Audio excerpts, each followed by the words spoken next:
President Trump is headed home from China. A California billionaire is paying influencers to boost his campaign. And we found the best advice for new grads. That's some of what we'll get to on The 7 from The Washington Post. I'm Hannah Jewell. It's Friday, May 15th. Let's get you caught up with today's 7 stories. Number 1. President Donald Trump left Beijing today after concluding a summit with Chinese President Xi Jinping. He's leaving without announcing firm commitments or developments on Iran or several other issues. But he said that he and Xi both want the Iran war to end. We did discuss Iran. We feel very similar to Iran. We want that to end. We don't want them to have a nuclear weapon. We want the straits open. We're closing it now. They closed it, then we closed it on top of them. But we want the straits open, and we want them to get it ended because it's a crazy thing. They're a little bit crazy, and it's no good. Can't have it.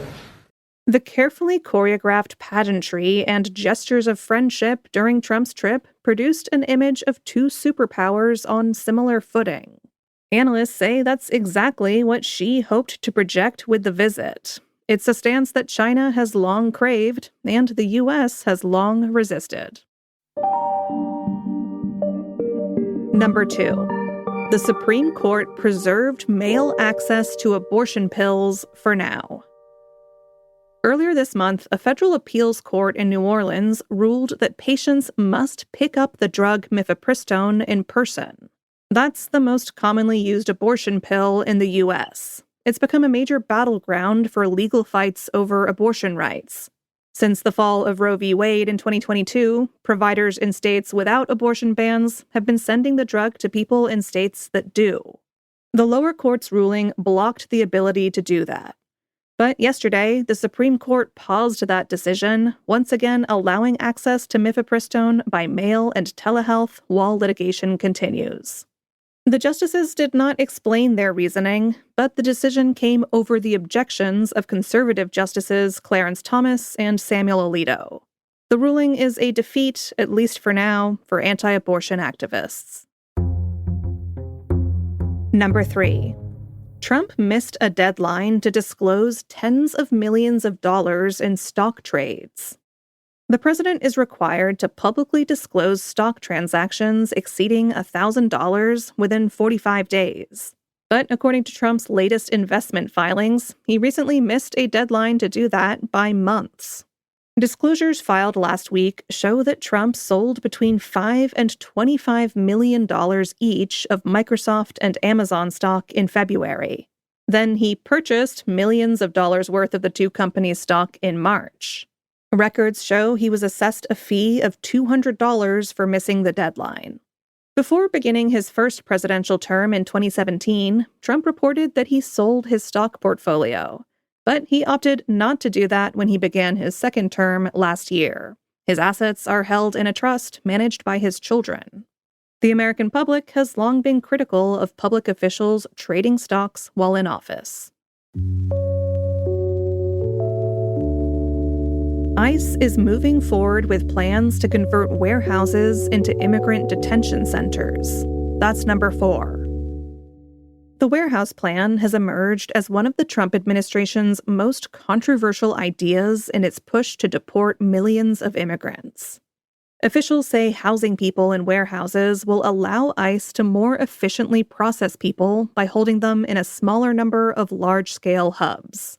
But a broad base of critics have come out against the plan, calling it inhumane or alleging that it will overwhelm local infrastructure. Despite mounting legal challenges, the Post reported yesterday that the Department of Homeland Security is moving ahead with the plan. The department has bought warehouses in 11 towns nationwide. And in meetings this month, ICE officials said the agency was preparing to award contracts to oversee construction and operations at 2 warehouses in Texas. A California billionaire is paying influencers to boost his campaign for governor. That's our 5th story. Tom Steyer made his fortune at a hedge fund before shifting nearly 15 years ago to spending millions on climate change and progressive causes. Now, the Democrat is pitching himself as a billionaire who cares in the race for California governor.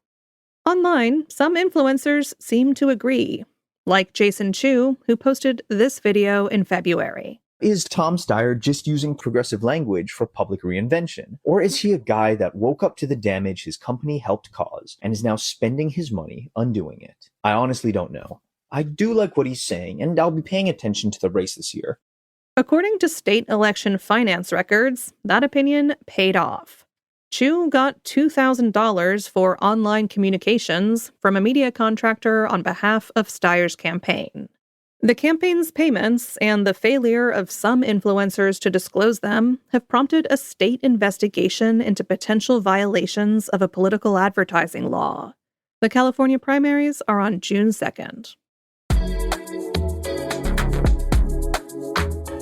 Number 6. A severe weather outbreak is expected in the central U.S. this weekend.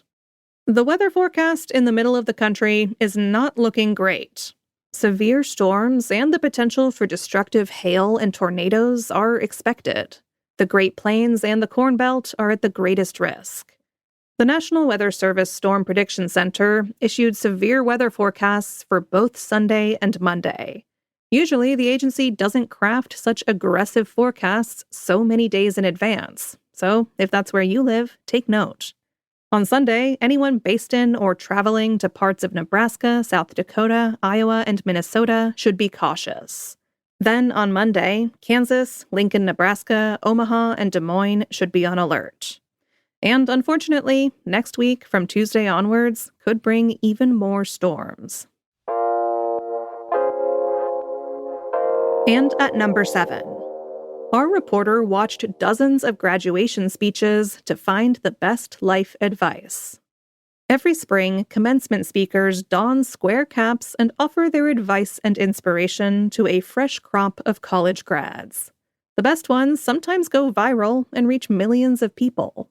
So Post reporter Maggie Penman spent a week watching speeches to find the best ones. She chose 5. One was Shonda Rhimes, the creator of Bridgerton and Grey's Anatomy. In 2014, she advised students at Dartmouth College not to let their dreams derail them. She described how she had been too focused on her dream of becoming Nobel Prize-winning author Toni Morrison, but then went to film school and learned how to tell stories her own way. Years later, she got to meet her idol. I had dinner with Toni Morrison, and all she wanted to talk about was Grey's Anatomy. That never would have happened if I hadn't stopped dreaming of becoming her and gotten busy becoming myself. That audio comes to us from Dartmouth's YouTube channel. Other great speeches Maggie chose include the late Steve Jobs in 2005, talking about the unexpected benefits of taking a calligraphy class, and actor Steve Carell last year on fighting the urge to be cynical. If you are a new grad or want to feel like one, you can find all of their inspiring advice at the link in today's 7 newsletter.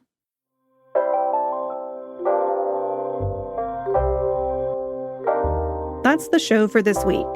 The staff writers of The 7 are Jamie Ross, Izan Akabau, and me. Rennie Svirnovsky is our producer. Special thanks to Rena Flores and Ted Muldoon. John Taylor is our editor. Copy editing by Kendra Nichols, Brian Malasics, and Rebecca Branford. Mixing and sound design is by Jim Briggs and Justin Garish. Our theme music is by Edith Mudge. I'm Hannah Jewell. Thanks for listening and have a great weekend. I'll be off next week, but the rest of the team will meet you back here on Monday.